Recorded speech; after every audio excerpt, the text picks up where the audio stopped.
जय गुरुदेव। और कल्कि के विषय में चर्चा चल रही है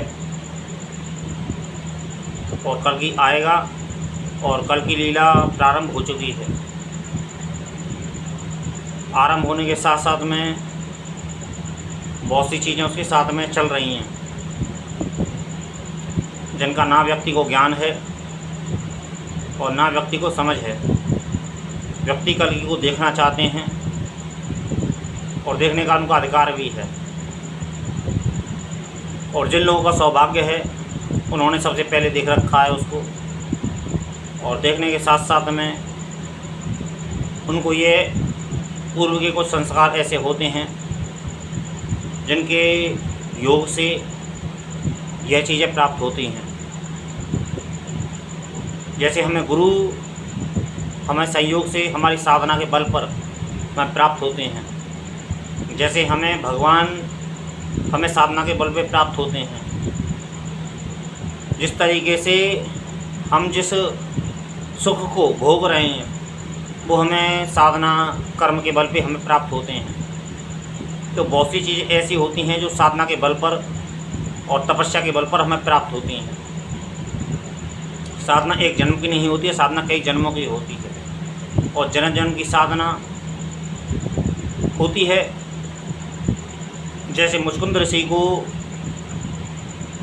श्री कृष्ण जब काल यवन को गुफा में जाके मरवाया था तो वहाँ मुचकुंद ऋषि के जरिए काल यवन को मरवाया था, और काल यवन को मरवाने के साथ साथ में मुचकुंद जी के सामने श्री कृष्ण प्रकट हुए और उनको ये बताया कि यह एक अलग तरीके का राक्षस था और इसको मैं इसी तरीके से मरवा सकता था।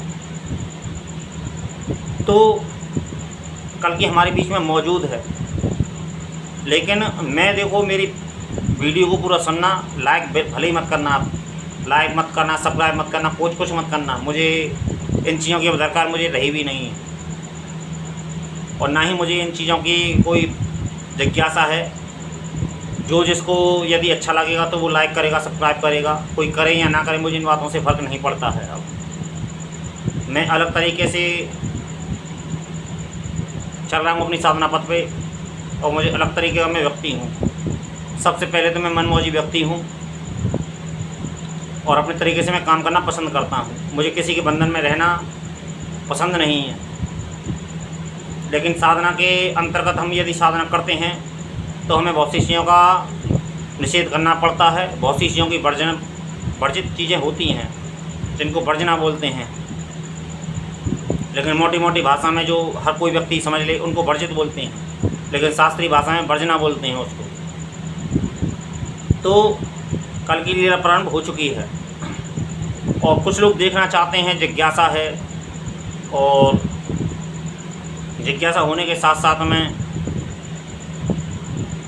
उससे कुछ सवाल जवाब भी करना चाहते होंगे। वो यदि वो सामने मिल जाएगा तो उससे सवाल जवाब भी करना चाहते हैं। ऐसे लोग ख्याल होते हैं, और ख्याल होने के साथ साथ में कोई ख्यालों पे कोई रोक नहीं है, कोई टोक नहीं है। स्वप्नों पे कोई आदमी की स्वप्न देखने का अधिकार है आदमी को, ये जन्म सिद्ध अधिकार है आदमी का।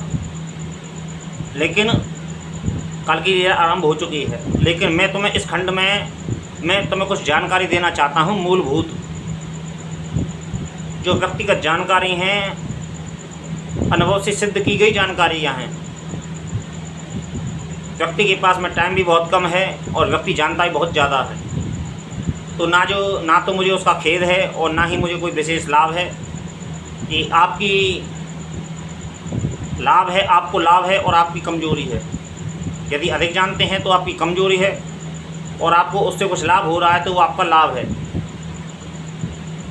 तो कल्कि को देखना चाहते हैं, कल्कि को परखना चाहते हैं, कल्कि से बात करना चाहते हैं,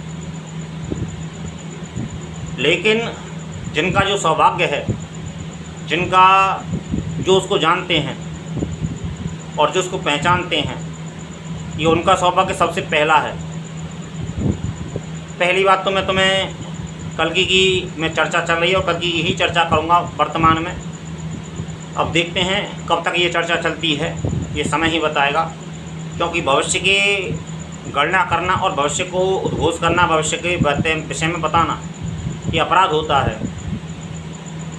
मुझे कई बार ऐसे संकेत मिले हैं, लेकिन फिर भी अपने अनुभव के तौर पर बताने का प्रयास करते हैं। लेकिन बार बार जब असफलता मिलती है तो यह एहसास होता है कभी कभी मन में कि हम भले ही कितने भी बड़े साधक हों, कितना ही हम भक्ति करते हों, कितना ही भला ही पाठ करते हों, लेकिन हमारे कुछ अधिकार सीमित हैं। तो मैंने अब उन अधिकारों को अपने सीमा में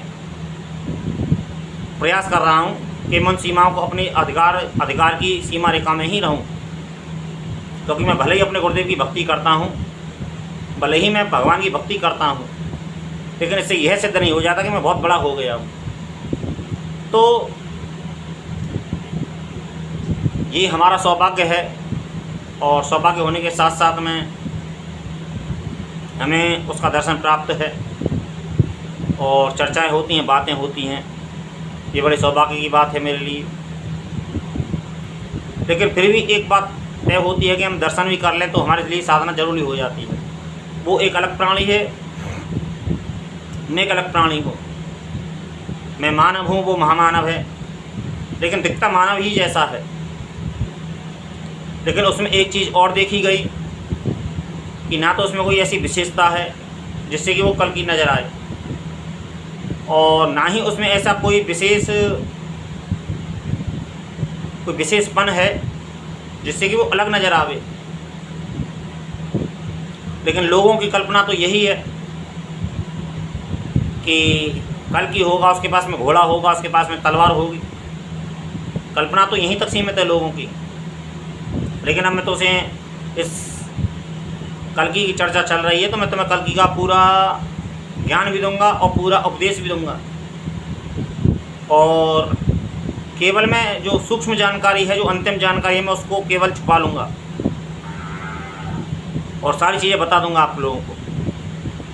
लेकिन हमारे बीच में कुछ और चर्चाएं चल रही हैं। आज मेरे बच्चे ने बोला था कि पिताजी,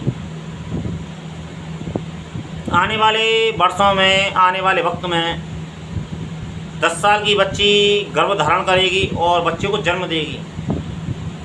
मेरी चर्चा अलग चल रही, मेरी चर्चा कल की होने के साथ साथ में कुछ और चीज़ें चल रही हैं जो कलयुग के विषय में कही गई हैं, और उन बातों को जानना और समझना बहुत ज़रूरी हो जाता है प्रत्येक व्यक्ति को। मैं अक्सर अपने वीडियो पे लाइक कमेंट की बातें कम करता हूँ, क्योंकि मैं एक बात को जानता हूँ अच्छी भली बाती से कि मुझे कब क्या ज़रूरत है और मुझे कब क्या ज़रूरत पड़ेगी।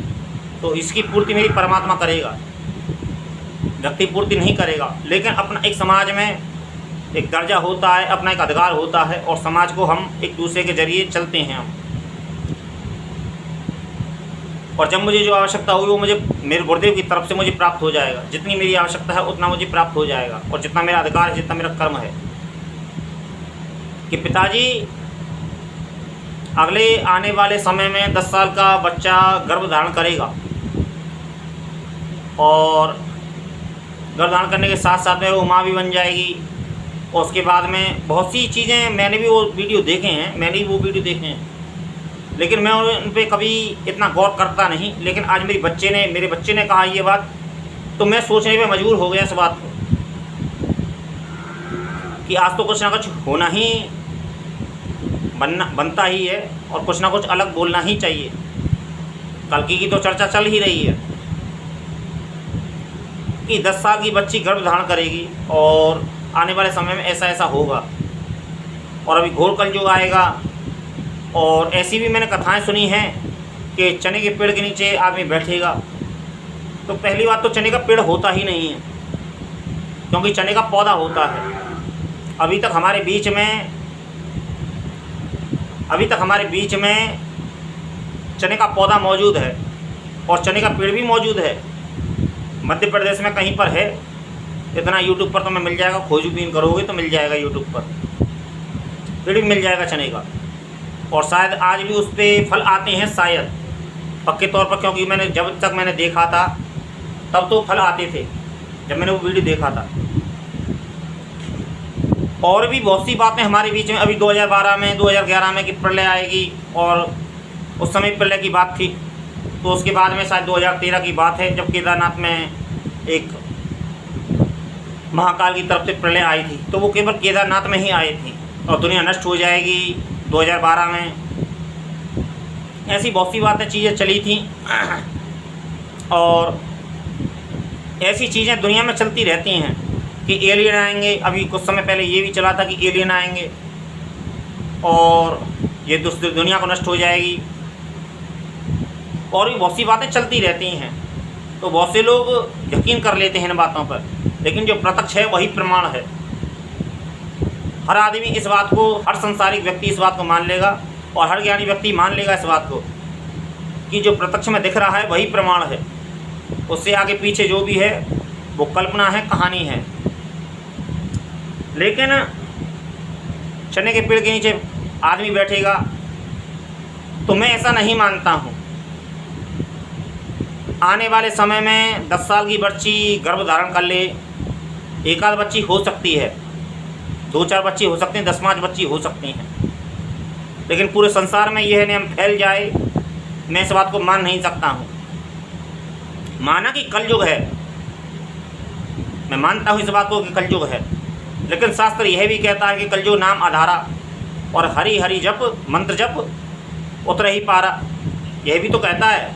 ज्ञानी जन तो इस बात को भी कहते हैं। तो हमारे बीच में ऐसी बहुत सी चर्चाएं चल रही हैं, हमारे बीच में ऐसी बहुत सी मतगणनाएँ हैं, भ्रांतियाँ हैं और अनसुलझी पहेलियाँ हैं, जिसको हम कितना समझें और कितना समझने का प्रयास करें और कितना हम समझ पाए हैं, इस बात को कहना भी कठिन है, इस बात को समझना भी कठिन है, उस बात को समझाना भी कठिन है। लेकिन हाँ, मुझे कुछ लोग गुरु कहते हैं, तो इस नाते कुछ मेरा भी कर्तव्य है, कुछ मेरे भी फर्ज है।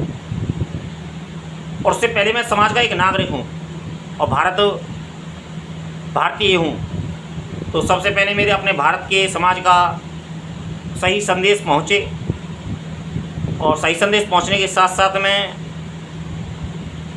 सही ज्ञान उनको, सही ज़रूरी सही जानकारी, सही ज्ञान और सही ज़रूरी चीज़ पहुँचे, ये बहुत ज़रूरी हो जाता है। और कुछ लोग यह भी कहते हैं कि 2024 का जो ये 2024, 25, 26, 32 से लेके यह दुनिया नष्ट हो जाएगी। ज्योतिष भविष्यवाणियाँ ये कहती हैं कि 2032 तक यह कुछ % ये आबादी बचेगी, और वर्तमान में जो हो रहा है वो प्रत्यक्ष है। ये युद्ध जो चल रहा है, ये युद्ध विस्तार लेता जाएगा, ये युद्ध थमना नहीं है, ये घटेगा नहीं। अब ये युद्ध विस्तार ले चुका है और ये विस्तार होता चला जाएगा। इसी के अंदर विश्व युद्ध की तैयारी होती चली जाएगी। यही विश्व युद्ध है, ये चलता चला जाएगा, क्योंकि ये रुकेगा नहीं। इसमें देश जुड़ते चले जाएंगे केवल, क्योंकि युद्ध आरंभ हो चुका है। इसमें बहुत सी आबादी, जनसंख्या बहुत घटेगी भी, और बहुत सी चीज़ें पैदा भी होंगी, जो नई बीमारियां हैं और जो बहुत सी चीज़ें हैं। क्योंकि इसके बाद में, इस समय के बाद में घोर कलयुग इसी को कहते हैं जब बाप बेटी पर अपना अधिकार जमाने लगे और उसके साथ में गलत कुकर्म करने लगे, और माँ बेटे के साथ में गलत कुकर्म करने लगे, बहन भाई का रिश्ता बनने लगे, बहन भाई का रिश्ता जो नाजायज़ संबंध जो होते हैं, जो गलत संबंध जो होते हैं वो बनने लगें, तो इसी को घोर कलयुग कहते हैं। अब इनके इस दौरान बीच में कोई 10-20 साल की, 10-12 वर्ष की कन्या गर्भवती हो जाए, तो उसमें भी आश्चर्य की बात नहीं है, क्योंकि ये दुनिया है, बहुत भ्रष्ट लोग इस दुनिया में पड़े हुए हैं। आपने बहुत समय पहले देखा नहीं होगा, आप शायद वृंदावन में नहीं आए, मैंने वृंदावन में अपने देखे थे, क्योंकि मैं वृंदावन का रहने वाला हूँ। मैंने महाकाल जब उज्जैन गया था 2016 में, और 2016 में गया था तो मैंने वहाँ भी देखे थे, महाकाल के दरबार में बाहर पड़े हुए थे। ऐसे कुकर्म होते हैं व्यक्ति के, ऐसे इतने नीच कर्म होते हैं व्यक्ति के, ऐसा दंड देता है परमात्मा महाकाल कि तुम पड़े रहो इस और भोगो इस जीवन को। उस दौरान मैंने जो अपनी अंतरात्मा में जो महसूस किया था, मैं कांप गया था, मेरी आत्मा हिल गई थी, मेरी रूह कांप गई थी, मेरी रूह इस देख के उस दंड को, कि परमात्मा, इंसान इतना नीच है, इंसान इतना गिरा हुआ है कि जाने कैसे कैसे कर्म करता है, कैसे कैसे कर्म करवाता है, लेकिन उसका दंड क्या है इंसान को पता नहीं है अभी। यहाँ कोई भी चीज़ मुफ्त नहीं है, कोई भी चीज़ बेकार नहीं है, कोई भी चीज़ किसी अकेले व्यक्ति के लिए नहीं बनी है। 12-14 साल की व्यक्ति के बच्ची के साथ में गर्भ धारण करना, उस पुरुष के विषय में सोचिए, उस पुरुष के विषय में सोचिए कि वो पुरुष कैसा होगा, कौन सी प्रवृत्ति का होगा वो पुरुष।